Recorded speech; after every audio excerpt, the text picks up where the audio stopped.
कल्याण के लिए न हम सबों के त्वम आप भव बने विश्व भावन ब्रह्मांड के सृष्टा त्वम आप एव निश्चय ही माता माता अथ तथा सुरत शुभ चिंतक पति पति पिता पिता त्वम आप सत सतगुरु गुरु न हमारे परमम परम च तथा देवतम पूज्य देव यस्य जिसके अनुवृत्त्या चरण चिन्हों पर चलकर कृतिन सफल बभूविम हम हुए हैं।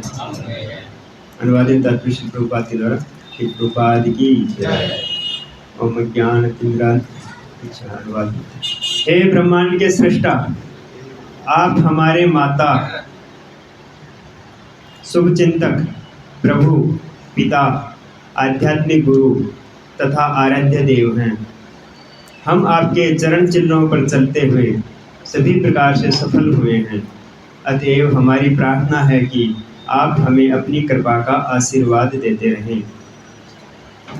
ओम ज्ञानतिमिरान्धस्य ज्ञानाञ्जनशलाकया चक्षुरुन्मीलितं येन तस्मै श्रीगुरुवे नमः। श्रीचैतन्यमनोभीष्टं स्थापितं येन भूतले स्वयं रूपकदा मह्यं ददाति स्वपदान्तिकं। वन्देऽहं श्रीगुरुं श्रीयुतपदकमलं श्रीगुरोन् विश्वांस श्रीरूपं साग्रजातं सहगण रघुनाथान्वितं तं सजीवं साद्वैतं सावधूतं परिजनसहितं कृष्ण चैतन्य देवं श्री राधा कृष्ण पादान् सहगण ललिता श्री विशाखान्वितं।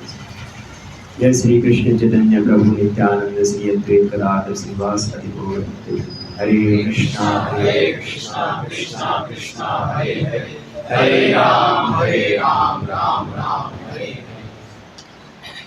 तो सभी का भागवत क्लास में बहुत बहुत स्वागत है। तो ये हमारा प्रसंग चल रहा है कि भगवान कृष्ण हस्तिनापुर से द्वारिका में आए हैं। तो हमने जैसे पहले 6 श्लोकों में हमने देखा कि भगवान ने शंख बजाया द्वारिका के पास में आके, जो कि आंध्र प्रदेश के नाम से जाना जाता है। उससे क्या हुआ, द्वारिका वासियों के मन में उत्साह आ गया। उनको जो मूर्छा आ गए थे, उनके मन प्रसन्न हो गए, खिल गए कि भगवान आ गए हैं। तो ऐसे शंख ध्वनि से उनको उत्साह हुआ। फिर भगवान ने ऐसा बताया कि भगवान के हाथों में जो शंख है वो इतना सुंदर लग रहा है। वो सुंदर क्यों लग रहा है? क्योंकि वो भगवान के हाथ में है। तो भगवान जिसको छू लेते हैं वो सुंदर हो जाता है, उसके अंदर लालिमा आ जाती है, जैसे राधे स्वरूप बताया। तो हम भगवान से जुड़े रहेंगे और उनका प्रसाद लेंगे, वो भी एक तरह से भगवान का फोटो से छुआ हुआ है, तो वो हमको भक्ति में वृद्धि करता है। और फिर बताया कि कैसे द्वारकावासी जैसे वो अपना काम कर रहे थे, सब काम उन्होंने साइड में रखा और तुरंत दौड़े और भगवान के स्वागत के लिए नगर से बाहर आए। और भगवान से फिर उन्होंने अनेक भेंटें लेके गए थे, अनेक प्रकार के उपहार से भगवान को। हालांकि भगवान को कोई क्या दे सकता है, परंतु एक प्रेम का और श्रद्धा का प्रतीक है ये देना। तो भगवान को ये सब उपहार लेके गए थे और भगवान से प्रेम पूर्वक बतला रहे थे। जैसे एक कई दिनों के बाद पिता घर में आता है, तो छोटा बच्चा होता है तो वो कैसे पिता को लपक के गोदी में चढ़ जाता है और अपनी भाषा में, टूटी फूटी भाषा में पिता को बोलता है। ऐसे ही सभी द्वारकावासी भगवान से बतला रहे थे और भगवान सबसे मिल रहे थे। जो छोटे थे उनका प्रणाम स्वीकार कर रहे थे, बड़ों का प्रणाम कर रहे थे और सब किसी जो बराबर वाले थे उनका आलिंगन कर रहे थे। तो ऐसे सबको, किसी को मुस्कुरा रहे थे, किसी को नमस्कार कर रहे थे। ऐसे करके भगवान सबसे मिल के द्वारका के अंदर आते हैं। फिर द्वारकावासी भगवान की स्तुति करते हैं कि आप हमारे रक्षक हो, पालक हो, आप काल के भी काल हो। आपने ब्रह्मा और जैसे पिछले श्लोक में है कि चारों कुमार, ब्रह्मा, स्वर्ग के बड़े बड़े देवता, वो उनके भी आप आश्रय हो। जो सामान्य जीवों के लिए आश्रय है, उनको भी आप आश्रय देते हो। तो आप परम दिव्य भगवान हैं, प्रबल काल हैं। प्रबल काल भी आप पर प्रभाव नहीं कर सकता है, क्योंकि वो काल के काल हैं। अब इस श्लोक में हम देखते हैं कि वो बता रहे हैं कि आप ही सब कुछ हो। जैसे हम एक पहले भजन गाते थे, स्तुति गाते थे स्कूल के दिनों में कि त्वमेव माता च पिता त्वमेव बंधु च सखा त्वमेव विद्या दृढ़म त्वमेव सर्वम मम देवदेव। तो वो उसमें हम ऐसे गा लेते थे, हम उसका कुछ अर्थ समझते नहीं थे। तो वो ये इसमें है कि आप हमारे प्रभु हो, आप हमारे पिता हो, आप हमारे गुरु हो, आप हमारे आराध्य देव हो, आप हमारी माता हो, शुभचिंतक हो। तो भगवान ने गीता में भी कहा है, कहाँ कहा है? ये श्लोक 90 अध्याय में आता है। किसी को पता है? हाँ, गतिर्भर्ता प्रभु साक्षी वेद्यम पवित्र ओंकारम ऋक्सामय रजुरेव च गतिर्भर्ता प्रभु साक्षी निवास शरणम सुरत प्रभव प्रलम स्थान निधानम बीजम अव्ययम। तो इसका भी अर्थ इसकी जैसे सेम ही है कि उसमें भी बताया है कि आप हमारे आश्रय हो, धाम हो, निवास हो, गति हो, हमारे लक्ष्य हो, और भरता हो, हमारे पालन करता हो, प्रभु हो, और प्रभु साक्षी आप हमेशा हमको देखते, साक्षी के रूप में हमारे हृदय में विराजमान रहते हो। गतिर्भर्ता प्रभु साक्षी निवास शरणम सूरत। सूरत यानी शुभ चिंतक। भगवान हमारे सबसे बड़े शुभ चिंतक हैं। तो 5वें अध्याय में भी, गीता के 5वें अध्याय में हम जो श्लोक पढ़ते हैं कि भोक्तारम यज्ञ तपसाम, तो उसमें भी 3 चीज़ें यही बताई है कि आप सभी यज्ञों के और तपस्याओं के भोक्ता हैं, और सभी लोगों के और देवताओं के स्वामी हैं, और आप शुभ चिंतक हैं सभी जीवों के। सूरदम सर्वभूतानाम ज्ञात्वा माम शांति मृच्छति। जो ये व्यक्ति ये जान लेता है 3 चीज़, उसको परम शांति प्राप्त होती है। तो वही चीज़ यहाँ पे बताया है। तो भगवान से हम जुड़ेंगे, भगवान की भक्ति करेंगे, तभी हम भगवान से प्रेम कर सकते हैं। ये कैसे होता है? भक्तों के संग में होता है।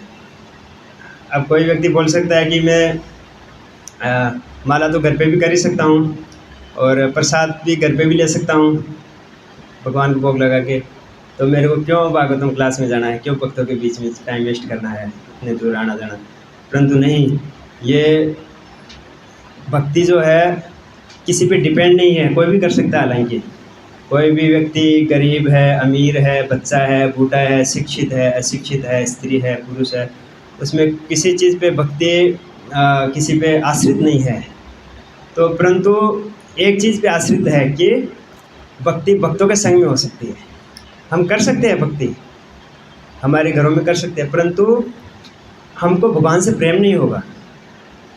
ये छूत का रोग है। भक्ति जो है वो शास्त्र, जैसे कोई डॉक्टर है, डॉक्टर की पढ़ाई करना चाहता है, तो वो बुक्स लाके घर में पढ़ के डॉक्टर नहीं बन सकता है। भक्ति कर सकते हैं घर में, परंतु वो एक रूटीन वर्क हो जाएगा, वो भगवान से जो प्रेम है वो नहीं प्राप्त होगा। हम तो भगवान से प्रेम करना चाहते हैं। भक्ति का मुख्य उद्देश्य क्या है? भगवान से संबंध बने, भगवान से प्रेम हो। तो ये भक्तों के बीच में आके ही हो सकता है। हालांकि जो यहाँ से बोला जाता है, मैं जो बोलूँगा वो सब आपको पता है, आपने बहुत बार सुना भी है, और सब रिपीट ही होता है सब कुछ, परंतु उसका महत्व है। भागवत में बार बार इसी चीज़ पर जोर दिया है कि भक्तों के संग में सुनो, भक्तों के बीच में सुनो, भक्तों के संग में भक्ति करो। ये बार बार क्यों बताया है? कि भगवान क्या बोलते हैं कि जहाँ मेरे भक्त रहते हैं वहाँ मैं निवास करता हूँ। है ना कि साधुओं हृदयम मह्यम साधुनाम हृदयम तो हम मत अन्य ते न जानन्ति ना हम तेभ्यो मनागति। तो मैं साधु के हृदय में रहता हूँ। तो साधु ही वो भगवान की तिजोरी, भक्तों की तिजोरी में रहते हैं भगवान। वो भक्त किसी को भी दे सकते हैं वो। तो एक आता है कि हरे नाम एवं केवलम, एक भजन है, तो उसमें आता है, वैष्णव सॉन्ग है कि हरि सदा वसते तत्र यत्र भागवता जना गायन्ति भक्ति भावेन हरे नाम एव केवलम, कि हरि सदा बसते तत्र, हरि हमेशा वहाँ पे बसते हैं। गायंती हरि सदा बसते तत्र यत्र भागवता जना गायंती भक्ति भावेन, जहाँ पे भगवान के भक्त मिलके मेरी कीर्ति का गायन करते हैं, भगवान के बारे में चर्चा करते हैं। और गीता में भगवान बोला है मत चित्ता मत गत प्राणा बोधयंत परस्परम कथयंतस्य मामने तुष्यंति चरमति च, कि मेरे भक्त मेरे आपस में मिलके मेरे बारे में चर्चा करते हैं और उसमें उनको बड़ा आनंद आता है और वो संतुष्ट होते हैं। तुष्यंति च रमन्ति च, तो भगवान ये बार बार बोलते हैं, भागवतम में तो भरा हुआ है कि भक्तों की संगति। अब जैसे वो त्वष्टा पुत्र जो थे, कौन थे त्वष्टा पुत्र? भागवतम में आता है, जो इंद्र से युद्ध किया था जिन्होंने, वृत्तासुर। वृत्तासुर जो थे तो वो असुर थे, असुर कुल में पैदा हुए थे, उनका हृदय भक्त का रहता था। तो वो इंद्र से जब युद्ध किए थे तो उन्होंने भगवान से यही प्रार्थना की थी उस समय कि हे भगवान आप मुझे भक्तों के चरणों में शरण दीजिए। मैं हालांकि कहीं भी जाऊं, ये अभी मैं शरीर छोड़ दूंगा, इंद्र मेरे को मार देगा, उसके बाद मैं कहीं भी जन्म लूं, परंतु मेरे को भक्तों की संग प्रदान कीजिए, भक्तों के सेवा का मौका दीजिए, भक्तों के। ऐसा जगह जगह भागवत में आता है कि ब्रह्मा जी प्रार्थना करते हैं कि मुझे वृंदावन में कोई लता पता बना दीजिए, या कोई बोलते हैं कि जो चैतन्य चरितामृत के लेखक हैं कृष्णदास कविराज ठाकुर, तो क्या बोलते हैं, मुझे कोई भक्त के घर में कीड़ा बना दीजिए भले ही, है ना। तो वो इतना भक्त का संग लेना चाहते हैं सभी भक्त, क्योंकि जो भगवान के जो भक्त होते हैं वो भक्त का महत्व समझ सकते हैं, शुद्ध भक्त के संग का क्या महत्व होता है। तो वो चर्चा बार बार हम चलाते हैं तो भगवान उससे बहुत संतुष्ट होते हैं, भक्त भी संतुष्ट होते हैं और भगवान भी संतुष्ट होते हैं। तो उसमें हमारा जो पुष्ट होता है, हमारी जो माया से हम बच जाते हैं, हमारा जो दृढ़ विश्वास होता है भगवान में, भगवान की जो क्रियाओं में, भगवान की जो सिद्ध व्यवस्था में। तो इसमें हम तात्पर्य थोड़ा पढ़ते हैं अभी।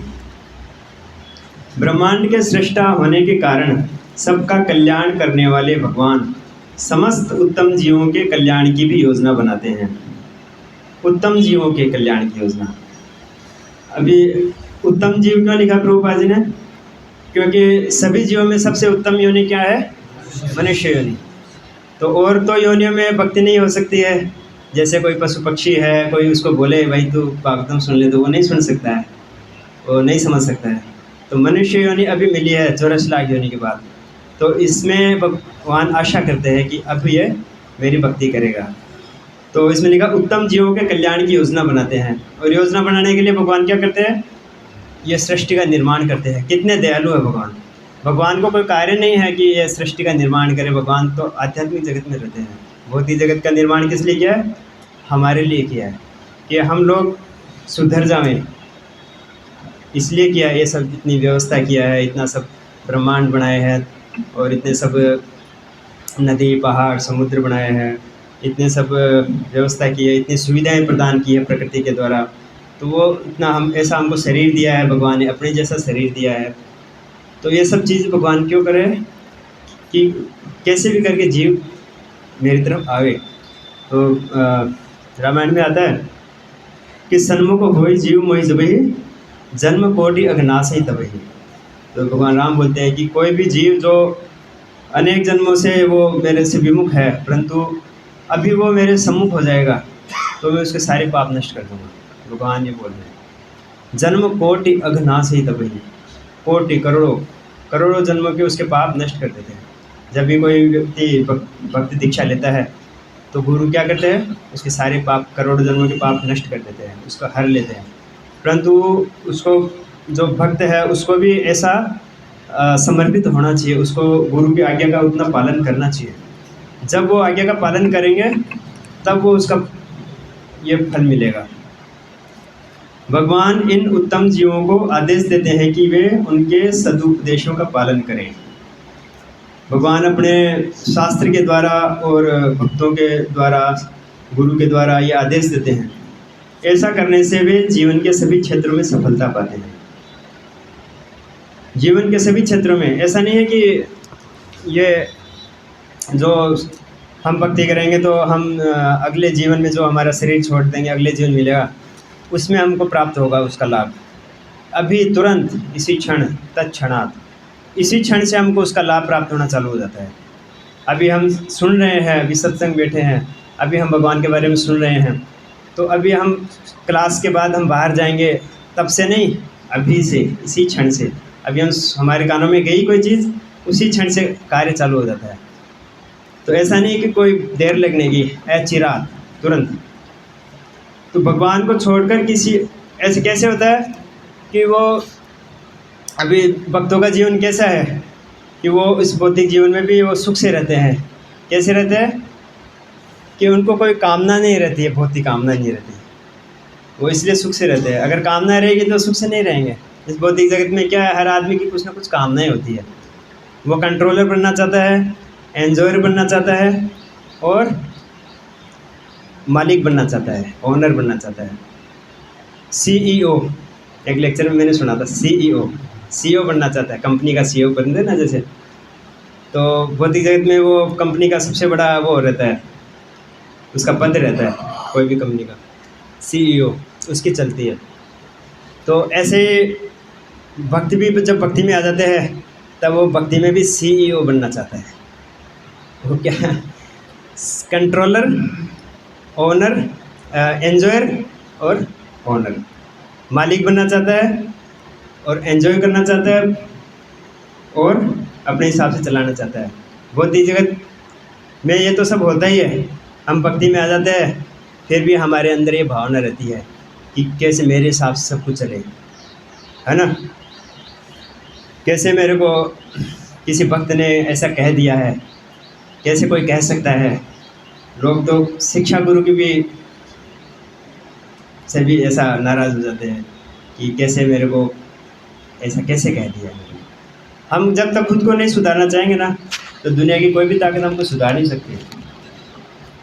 वो सब शिक्षाएं तभी काम करेगी जब हमारी इच्छा हो सुधरने की, भक्ति करने की, भगवान से प्रेम करने की। दूसरे लोग तो सहायता कर सकते हैं। नित्य सिद्ध कृष्ण प्रेम साध्य का गुण है, श्रवणादि शुद्ध चित्ते करे उदय। गुरु कोई ऊपर से कोई भगवान को लाके हमारे अंदर नहीं डालेंगे, ये हमारे अंदर है ऑलरेडी, हर जीव के अंदर है। वो उसको प्रकट करते हैं श्रवणम कीर्तन के द्वारा। क्यों गंभीर प्रभु, भगवान गुरु जो है श्रवणम कीर्तन के द्वारा वो हमारे अंदर जो भगवान की जो आभा धूमिल पड़ गई है उसको प्रकट करते हैं। जैसे कोई अग्नि होती है तो पहले अग्नि जलाते थे, रोटियां माताएं लोग किस में बनाती थी, हमने देखा हुआ है। हमारे जब ये छोटा था तब 10 साल तक वो चूल्हे में रोटी बनती थी। तो वो जब अंगारे पे राख आ जाती है ना, तो वो क्या करते हैं, एक वो फोंकनी रहती है तो उसको फोंक मारते हैं, ऐसा करते हैं। तब वो अंगारा, राख हट जाती है और अंगारा जलने लग जाता है। तो ऐसे ही गुरु करते हैं। गुरु क्या करते हैं कि हमारे अंदर जो कृष्ण प्रेम छिपा हुआ है तो उसको प्रकट करते हैं। कि जैसे एक उदाहरण आता है कि एक, सबने सुना हुआ है वो कहानी की, एक शेर का बच्चा बिछुड़ गया था और भेड़ के झुंड में चला गया था। जब से कई दिनों के बाद में जब शेर को पता, शेर के झुंड में वापस आया, शेर ने पकड़ा उसको, तब वो उसको अपने अस्तित्व का एहसास कराया शेर ने कि तू शेर है, तू भेड़ का बच्चा नहीं है।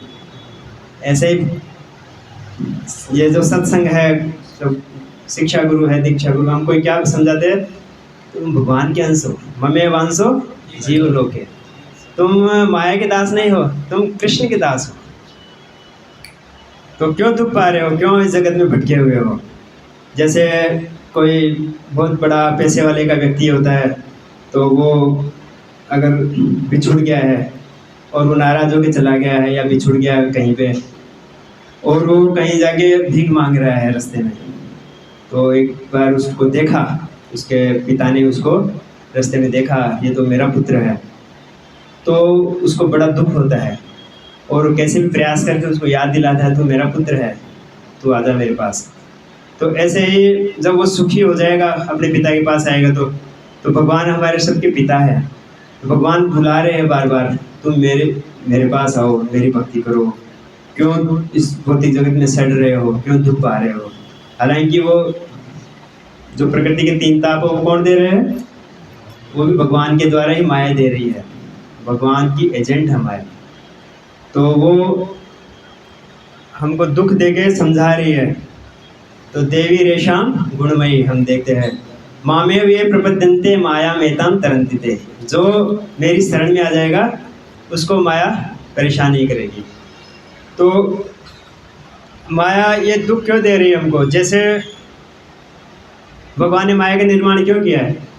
अब जैसे बारिश आने वाली है ना, अभी तो बहुत गर्मी है, तो कुछ दिनों में बारिश आएगी, तो हम देखेंगे बादल बन रहे हैं। तो बादल किसने बनाए हैं, कौन बनाता है बादल, सूर्य के द्वारा ही बनते हैं ना। और वो जब बादल सूर्य को हमारे और सूर्य के बीच में आ जाते हैं, सूर्य को ढक लेते हैं, तो हम सूर्य को देख नहीं पाते हैं। तो सूर्य ने ही बादल को बनाया है, और जिसके कारण हम सूर्य को देख नहीं सकते हैं। ऐसे ही भगवान ने ही माया को बनाया है, जिसके कारण हम भगवान को देख नहीं सकते हैं।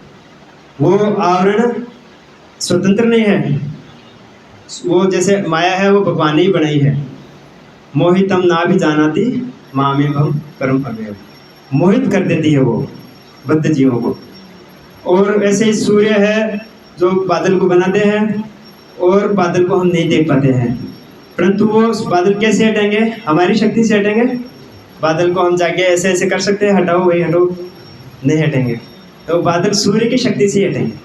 जब सूर्य तेज होगा तो बादल को छिन्न भिन्न कर देगा, या हवा के द्वारा वो उड़ा लिया जाएगा, तो हम वापस सूर्य को देख सकते हैं। ऐसे ही भगवान के नाम की जप से हरे कृष्णा कृष्णा कृष्णा हरे हरे, हरे राम राम राम। तो भगवान की शक्ति से, भगवान की कृपा से जब हम भगवान की शरण लेते हैं ये नामों के द्वारा और भगवान के सेवा के द्वारा, तो फिर ये हम माया से भगवान माया को हटा देते हैं। तो ये भगवान पहले परीक्षा लेते हैं कि इसको चेक करो कि कच्चा गड़ा है कि पक्का गड़ा है। हम कोई मटका लाते हैं तो उसको चेक करते हैं कि नहीं, तो कच्चा होगा तो वो फूट जाएगा। तो माया चेक करती है, ये भक्ति में तो आ गया है और तिलक लगा रहा है, कुर्ता धोती भी पहन रहा है, चोटी भी रख रहा है, और गले में कंठी भी धारण कर ली है, और हरे कृष्ण मंत्र के 16 माला भी कर रहा है, परंतु फिर माया उसको दुख देती है, उसकी परीक्षा लेती है। तो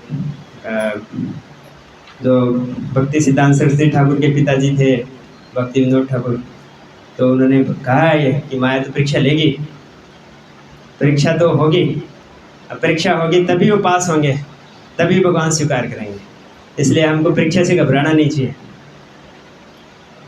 भगवान क्यों हमको दुख देंगे, भगवान हमारे कोई वो दुश्मन थोड़े है जो हमको दुख देंगे। भगवान हमारे वेल विषय है, सूरधम सर्वभूतानां।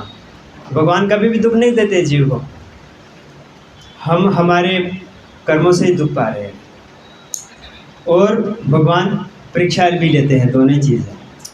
तो जब शुद्ध हो जाता है भक्त, तब वो भगवान से प्रेम करता है। भगवान को छोड़कर किसी अन्य देव की पूजा करने की आवश्यकता नहीं है ना। इसमें बार बार ये श्लोक आते हैं, यस्य देवे पराभक्त, जो जड़ के पौधे में पानी डाल देते हैं तो सारा पौधा हरा भरा हो जाता है। तो वो कौन सा श्लोक है, यथा तरोर्मूल निषेचनेन। तो जैसे यथा तरोर्मूल निषेचनेन तृप्यन्ति तत् स्कंद भुजोप शाखा, उसकी शाखाएं, टहनियाँ, पत्तियाँ सब हरी भरी हो जाएंगी। जैसे ही हम पेट में अनाज डालते हैं, कुछ भोजन डालते हैं, प्रसाद डालते हैं, तो हमारे सारे अंग पुष्ट हो जाते हैं। अभी अगली एकादशी आने वाली है, उसमें हमको मालूम पड़ जाएगा। जो निर्जला एकादशी आएगी ना, जब हम कुछ पानी भी नहीं डालेंगे तब हमको मालूम पड़ेगा कि ये श्लोक याद आएगा हमको, कि दूसरे दिन जब हम लेंगे तब हमारे में करंट आएगा, हमारे इंद्रियां सक्रिय होंगी, नहीं तो हमारी आंख भी बंद हो जाएगी, शक्ति भी, हाथ भी काम नहीं करेंगे। तो ऐसे ही भगवान अगर अपनी सारी शक्तियों को हटा लेंगे, सारे देवी देवता कौन है? उनके ही अंश हैं, उनके ही अंग स्वरूप हैं। तो वो जो भी गीता में बताते हैं भगवान की, वो जो भी देवता अगर आपको कोई भी लाभ दे रहे हैं, वरदान दे रहे हैं, वो अल्टीमेट मेरे द्वारा ही स्वीकृत रहता है। मैं देता हूँ तभी वो दे सकते हैं। और भी भागवत में हम देखते हैं कि परम पुरुष ने को खाने की इच्छा हुई, तभी सभी जीवों के रसना प्राप्त हुई। परम पुरुष को देखने की इच्छा हुई, सभी जीवों के आंखें प्राप्त हुई। तो ऐसे हर चीज़ पे हम भगवान से पे डिपेंड है। भगवान अंश ही है, हम अंश हैं। अब कोई बोल सकता है कि भगवान कृष्ण की भक्ति क्यों करें? क्योंकि उनके ही अंश है ना हम लोग। हम कोई देवी देवताओं के अंश तो है नहीं। देवी देवता तो हमारे सहायक हैं, हम उनसे भगवान की भक्ति मांग सकते हैं। भगवान हमको क्या नहीं दे सकते हैं। जो देवी देवता भगवान के पास जाते हैं तो हम डायरेक्ट भगवान के पास क्यों नहीं जाएं? तो देवी देवता कभी भी हम नाराज नहीं होते उस चीज़ से, वो और ज़्यादा प्रसन्न होते हैं। शिव जी क्या बोलते हैं? जो मेरा भक्त है वो मेरा इतना भक्त नहीं है, जो भगवान कृष्ण का भक्त है वो मेरा सच्चा भक्त है, ऐसा बोलते हैं, शिव जी बोलते हैं। तो भगवान सर्वशक्तिमान हैं, और यदि वे अपने चरण कमलों के प्रति हमारी आज्ञाकारिता से प्रसन्न हो जाएं, तो वे हमें सभी प्रकार के आशीर्वाद दे सकने में समक्ष हैं। अकामो सर्व कामो व मोक्ष कामुदारधि तीव्रेण भक्ति योगिन यजते पुरुष परम। हालांकि कामना के लिए भगवान की भक्ति करना शुद्ध भक्ति नहीं है, परंतु फिर भी भगवान की भक्ति, भगवान के पास हम गए तो भगवान उसको अप्रिशिएट करते हैं, उसकी प्रशंसा करते हैं, उसको महात्मा बोलते हैं कि कम से कम मेरे पास तो आया। आपकी इच्छा है तो भगवान उसकी इच्छा को धीरे धीरे ख़त्म कर देंगे। अशुद्ध इच्छा है उसको ख़त्म कर देंगे, और जो शुभ इच्छा है भगवान उसकी पूर्ति कर देंगे। तो कष्ट कैसे होता है कि हमारी इच्छा है और पूरी नहीं हो रही है, इसलिए वो वेरिएशन आ जाता है और हम सुखी नहीं होते। अगर भगवान की इच्छा, भक्त जो भक्ति करता है तो भगवान की इच्छा ही भक्त को अपनी इच्छा लगने लग जाती है, तो उसमें कोई वेरिएशन नहीं रहता है, फिर वो सुखी हो जाता है कि जब भगवान कर रहे हैं मेरे लिए परम हित में कर रहे हैं, जो भी कर रहे हैं इससे अच्छा और कुछ हो नहीं सकता था मेरे लिए। ऐसे भगवान की जब व्यवस्था समझ जाता है तो भगवान की रजा में वो राजी हो जाता है, तो वो भक्त कहलाता है। ये प्रेम का लक्षण है। प्रेम का अर्थ है कि सामने वाले से हम जब प्रेम करते हैं तो हम उसकी बात को मानते हैं, उससे उसके अनुसार हम चलते हैं, उसकी सेवा करते हैं। प्रेम तो ये मांगता है ना, त्याग मांगता है, सेवा मांगता है। तो भगवान कहते हैं कि पत्रम पुष्पम फलम तोयम यो में भक्त्या प्रयच्छति। बार बार भगवान बोल रहे हैं कि भक्त्या का शब्द 2 बार आया कि भक्तों के हाथों से मैं कोई भी चीज़ स्वीकार करता हूँ और खाता हूँ। प्रेम पूर्वक जो मेरे को पत्ती, पुष्प, फल, जल कुछ भी अर्पित करते हैं उसको भी मैं स्वीकार करता हूँ। और दुर्योधन जब 56 भोग भी देते हैं भगवान उसको अस्वीकार कर देते। और विदुर जी हैं जो केले के छिलके विदुर की पत्नी ने जब खिलाए तो भगवान उसको प्रेम से खा रहे हैं। भगवान के लिए वस्तुओं की किसी चीज़ की कमी नहीं है, भगवान के लिए एक ही चीज़ की कमी है, वो प्रेम चाहते हैं हमारा, बस और कुछ नहीं चाहते। तो हम आगे पढ़ते हैं। जिनसे हमारी भौतिक तथा आध्यात्मिक दोनों जीवन सफल हो जाते हैं। हमारे भौतिक जीवन में भी किसी प्रकार की कमी नहीं आएगी। भगवान बोलते हैं योग क्षेम वहाँ में हम, मैं सभी आपके पास जो है उसकी रक्षा करूँगा और आपकी जो पूर्ति जो आपके पास नहीं है उसकी पूर्ति करूँगा। तो पूर्ति करने का अर्थ है कि लग्जरियस चीज़ नहीं, जो आवश्यकता की है, जीवन जरूरियात की वस्तु है, उसके भगवान पूर्ति करते हैं। परंतु भक्त लोगों को क्या चाहिए? लग्जरियस चाहिए। तो समस्या वहाँ पे है। आध्यात्मिक जीवन की उपलब्धि के लिए मनुष्य जीवन ही वह अवसर है जिसमें ईश्वर के साथ अपने नित्य संबंध को समझा जा सकता है। वो कहा ना कि लब्ध्वा सुदुर्लभम इदम बहुसंभवान्ते मानुष्यर्धनम अनित्यम अपि है यह तूर्णम यतेत न पतेत, बोलिए, तूर्णम यतेत न पतेत अनुमृत्यु यावत। आपने याद नहीं किया है, मैं तो यही सोच रहा था, अभी तक आपने याद नहीं किया इसका कि बड़े मुश्किल से मनुष्य जीवन पाया है। और भी भागवत में श्लोक आता है कि जब ब्रह्मा जी 10-14 में प्रार्थना करते हैं कि समाश्रिता ये पद पल्लवम प्लवम महत पदम पुण्य यशो मुरारे, कि समाश्रिता ये जिस शरण लेते हैं, समाश्रिता ये पद पल्लवम, पल्लवम यानी कमल, पद यानी चरण, है ना, कि जो भगवान के चरण कमलों के भगवान के चरण कमल रूपी नाव की शरण ग्रहण कर लेता है। समाश्रिता ये पद पल्लवम प्लवम, प्लवम का अर्थ है नाव, महत पदम पुण्य यशो मुरारी, जो मुरारी नाम के असुर का वध करने वाले हैं ऐसे भगवान श्री कृष्ण की, जिनका नाम मुरारी है। महत पदम पुण्य यशो मुरारे भवाम बुधिर्वत्स पदम परम पदम, भवाम बुधि, जो ये संसार है इसको एक सागर की तुलना की गई है। तो सागर में कोई भी व्यक्ति, क्यों तुलना की है सागर की, कि कोई भी व्यक्ति अगर सागर में गिर जाएगा तो वो अपनी शक्ति से सागर को पार नहीं कर सकता है, क्योंकि सागर बहुत अथाह है। और कोई ऊपर से कोई व्यक्ति आकर अगर बचाव दल आता है, उसको कोई रस्सी डाल देता है हेलीकॉप्टर से, तब वो शायद बच सकता है। तो ऐसे ही अगर कोई भगवान की शरण ग्रहण नहीं करेगा तो उसके लिए भव सागर है, और भगवान की शरण ग्रहण कर लेगा तो क्या हो जाएगा वो भव सागर, बछड़े के खुर के गड्ढे से बने हुए जल को जब हम पार कर लेते हैं, वैसे जैसे बछड़ा, गाय भी नहीं बोला, बछड़ा बोला है, बछड़े के खुर बहुत छोटे होते हैं, तो उसके जब गीली मिट्टी पे बछड़ा चलता है तो उसके खुर पे से निशान हो जाते हैं, खड्डा बन जाता है। और बारिश में जब वो पानी भर जाता है उस खड्डे में, तो उसको लांघने में कोई व्यक्ति परेशान नहीं होती है, किसी को परेशानी नहीं होती है, कोई भी आसानी से उसको लांघ सकता है, पर समुद्र को नहीं लांघ सकता है। ऐसे वो समुद्र बछड़े के खुर के जल के जैसे हो जाता है, ऐसा इतना महत्व बताया है।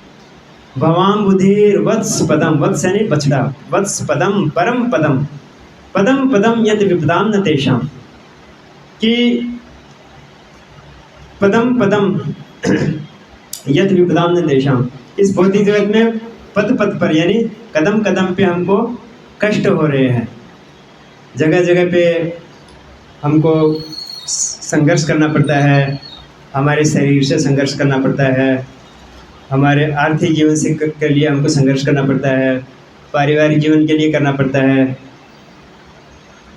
हमारा मन कभी खराब हो जाता, हमारे को जगह जगह पे हमारे रिश्तेदार नाराज़ हो जाते हैं, कभी हमको भविष्य की चिंता लगी रहती है, भूतकाल का शोक रहता है, बुढ़ापा, बीमारी, वो तो है ही साथ में स्थायी रूप से, जन्म मृत्यु जरा, तो ये कष्ट तीन ताप हमेशा रहते हैं हर व्यक्ति के जीवन में। तो भगवान जो परम पद है, परम पद का अर्थ है वैकुंठ, वैकुंठ में जहाँ भगवान बोलते हैं कि वहाँ पे कोई कुंठा नहीं है, कोई कष्ट नहीं है। तो अगर हम वो भगवान की शरण ग्रहण कर लेते हैं जो कि अभय चरण है, अभी हम भौतिक जगत में क्या चाहते हैं, पद चाहते हैं, क्या चाहते हैं, पद, पद प्रतिष्ठा, है ना, भक्ति में आगे भी हमको पद चाहिए, कोई भी संस्था है उसमें हमको एक बड़ा पद चाहिए, हम भक्ति करते हैं और सब सेवा भी कर रहे हैं, परंतु हमारे मन में इच्छा रहती है कि कम से कम किसी को नोटिस तो करे, कम से कम प्रभु जी तो देख ले एक बार कि मैं आया था क्लास में, मैंने प्रसाद बनाया है, कोई प्रशंसा तो करे, मैंने इतना अच्छा प्रसाद बनाया है, कोई ऐसा हमारे मन में रहती है, एक स्वाभाविक है। इतना बड़ा कोई वो नहीं है कि हम भक्ति का कार्य कर रहे हैं फिर भी रहती है। परंतु जिस दिन हम देखेंगे कि हमारे अंदर कृष्ण को प्रसन्न करने की कितनी इच्छा है, हम कृष्ण के लिए क्या कर रहे हैं, कृष्ण कितने प्रसन्न होंगे। जैसे प्रभु जी ने बताया था कि जब हम मंदिर जाते हैं, प्रणाम करते हैं, तो हम तुरंत भागते हैं प्रसाद के लिए। सब लोग भाग रहे हैं, हम भी भागेंगे। हम प्रणाम करना भूल जाते हैं, तुरंत माथा टेका और भागे। तो हमारे अंदर चेतना ही नहीं रहती है कि मैं भगवान को कुछ स्तुति कर रहा हूँ, मेरा भगवान से पर्सनल कुछ आदान प्रदान है, कुछ भगवान सुन रहे हैं मेरी बात को। ऐसा हमारे चिंतन रहना चाहिए। प्रणाम में 8 चीज़ आती है ना, उसमें चिंतन भी आता है। अष्टांग प्रणाम का अर्थ क्या है? 8 चीज़। उसमें हमारा चिंतन, हमारे आँखें, हमारे जो मस्तक है, घुटने हैं, वो सब आते हैं। तो उसमें चिंतन भी होता है। तो ये भगवान का हम और वाणी हम बोले कुछ श्लोक, तो पर्सनल भगवान से एक संबंध बनेगा, तभी भगवान उसको स्वीकार करते हैं। बाकी बाहरी क्रियाओं से भगवान प्रसन्न नहीं होते हैं। हम माला कर रहे हैं, दूसरी चीज़ भी कर रहे हैं, परंतु भगवान उससे इतने प्रसन्न नहीं होंगे।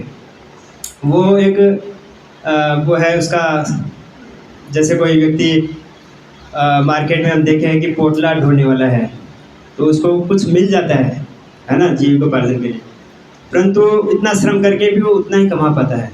परंतु कोई व्यक्ति है कि वो अपनी योग्यता से या कुछ भी कमा रहा है अच्छे पैसे, तो वो उसको श्रम भी कम करना पड़ता है और अच्छा पैसा भी कमा रहा है।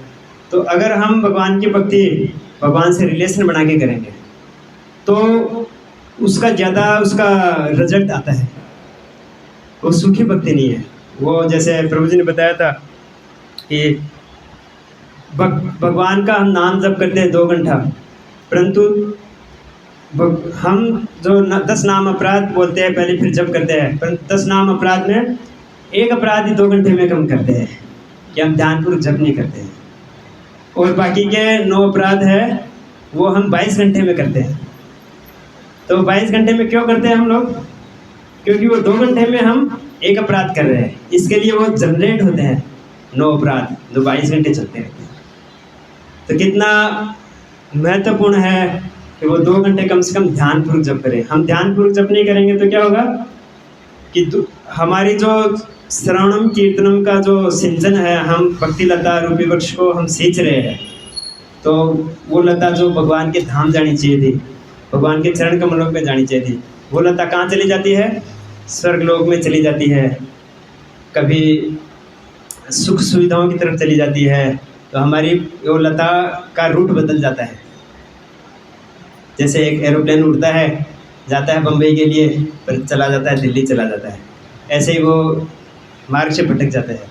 हम चले थे भगवान की प्राप्ति के लिए, पर हम चले गए भौतिक प्राप्ति के लिए, स्वर्ग में चले जाएंगे, भोगों की प्राप्ति होगी, फिर हमारे पुण्य नष्ट होंगे, फिर हमको वापस डाल दिया जाएगा। तब हमारी बुद्धि जागेगी कि अब हमने लाखों सालों को हमने व्यर्थ कर दिया है ऐसा। फिर प्रभुपाद जी का मिशन नहीं रहेगा वापस, ये खाली 10,000 साल तक का ही है। अगर एक बार हम स्वर्ग लोक चले गए तो हम कितने साल रहेंगे वहाँ पे? 36,000 साल तक रहेंगे। 36,000 साल के बाद हम आएंगे, तब पूरा कल वो अगर हमको मनुष्य जीवन प्राप्त होता है तो हम ये कलयुग के चरम समय में आएंगे, तो उस समय हम भक्ति भी नहीं कर पाएंगे।